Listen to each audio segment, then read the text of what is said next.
So, how does the Quran explain jihad to us? Yes, well, as we all know, the word jihad in Arabic is derived from the verb jahada.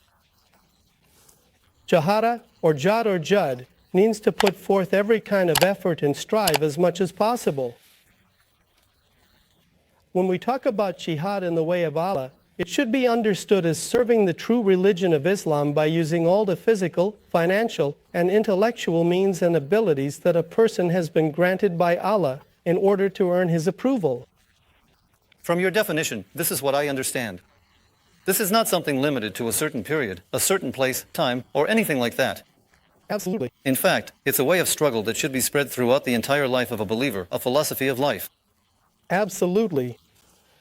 Jihad in the way of Allah is actually one of the most distinguished concepts in the Quran. But as you just mentioned, unfortunately, it's also a concept whose meaning has been emptied. That's why it's extremely important to give the correct meaning to concepts. Inshallah, in this program, we hope it will be a means to understand how this concept is filled with meaning by the Quran. Inshallah.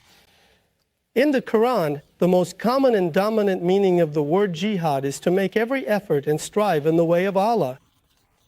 Apart from this meaning, it is also used in two other senses.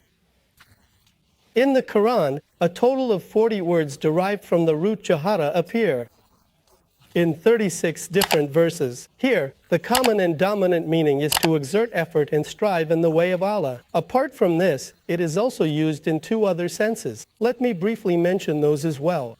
The first of these is in the sense of forcing. In two verses of the Quran, in Surah Al-Ankabut verse 8 and Surah Luqman verse 15, the phrase wa'in jahadaka is used. In other words, if your mother and father force you to associate partners with Allah regarding something you have no knowledge of, do not obey them. So, it has this meaning as well. And also, in 5 verses of the Quran, Surah Al-Ma'idah verse 53, Surah Al-An'am verse 109, Surah An-Nahl verse 38, Surah An-Nur verse 53, and Surah Fatir verse 42, the idiomatic expression Aqsamu billahi jada aymaniyam is used. In other words, it means swearing to God with all their might. Here it is used in the sense of with all their might. These are verses that express the exaggerated and severe oaths of the polytheists to confirm their own oaths. The Holy Quran mentions two types of jihad. The first of these is jihad with life. What is jihad with soul?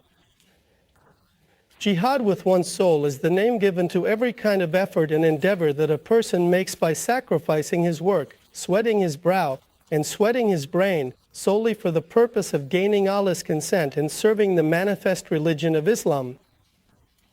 Here, sometimes a person strives with his knowledge, sometimes he strives with his voice. He tries to spread right, justice, goodness, and duty to people with the songs and folk songs he writes and composes. Sometimes he struggles with art. He wages war through cinema and theater. All of these are a form of jihad with one's life. But when the conditions are met, it is necessary to fight in the way of Allah. This is also a part of jihad in the fight with one's life in the path of Allah. But it is an extremely important part. We will talk about what these conditions are later, my dear teacher.